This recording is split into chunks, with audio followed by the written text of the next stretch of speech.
Hi viewers, welcome to VTV. ఈ రోజు మన వాతావరణ శాఖ నిన్నటి నుండి అయితే హైదరాబాద్లో హై అలర్ట్ ప్రకటించినట్లుగానే ఉంది. ఎందుకంటే బీభత్సంగా కురుస్తున్న వర్షాలకు తెలంగాణ, ఆంధ్రప్రదేశ్ రెండు రాష్ట్రాల్లో గురువారం భారీగా పడే అవకాశం అయితే కనిపిస్తుంది. ఈ వర్షాలతో పాటు రాకపోకలు లేకపోతే వాహనాలతో కూడిన తుఫానులు కూడా ఉండవచ్చని సూచిస్తున్నారు. వరుసగా ఈ వివరాలను మనం తెలుసుకుందాం. గత 2 రోజులుగా ఏపీలో కోస్తా, రాయలసీమ ప్రాంతాల్లో పలుచోట్ల పెద్ద రీతిలో వర్షాలు కురిశాయి.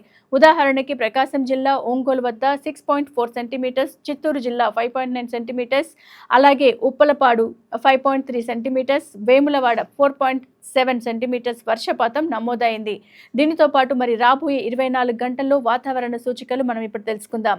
వాతావరణ శాఖ ప్రకారం రాయలసీమలో అనేక చోట్ల, కోస్తా ఆంధ్రాలో కొన్ని ప్రాంతాల్లో ఈదురుగాలులతో కూడిన వర్షాలు కురిసే అవకాశం అయితే ఉందని ఈ వాతావరణ శాఖ వెల్లడించింది. ముఖ్యంగా నెల్లూరు, చిత్తూరు, తిరుపతి, కోనసీమ, గోదావరి, కృష్ణా, గుంటూరు, ప్రకాశం జిల్లాల్లో వాహన ప్రయాణాలకు, బాహ్య కార్యకలాపాలకు జాగ్రత్త అవసరమని హెచ్చరిస్తుంది. హైదరాబాద్లో పరిస్థితి తెలుసుకుందాం. తెలంగాణ రాష్ట్రంలో ఉదయం ఆకాశం మేఘాలు శీతలంగా మారాయి. మధ్యాహ్నం వరకు ఎండ ఉండే అవకాశం ఉన్నప్పటికీ సాయంత్రం నుంచి పశ్చిమ తెలంగాణలో వర్షాలు మొదలై మధ్య తూర్పు జిల్లాకు వ్యాప్తి చెందే అవకాశం ఉంది.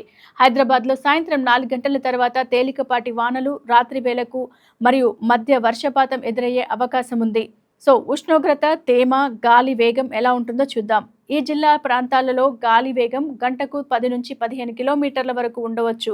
ఉష్ణోగ్రత 30 నుండి 34 డిగ్రీల మధ్య, తేమ శాతం పెద్దగా ఉంటుందని చెప్తున్నారు.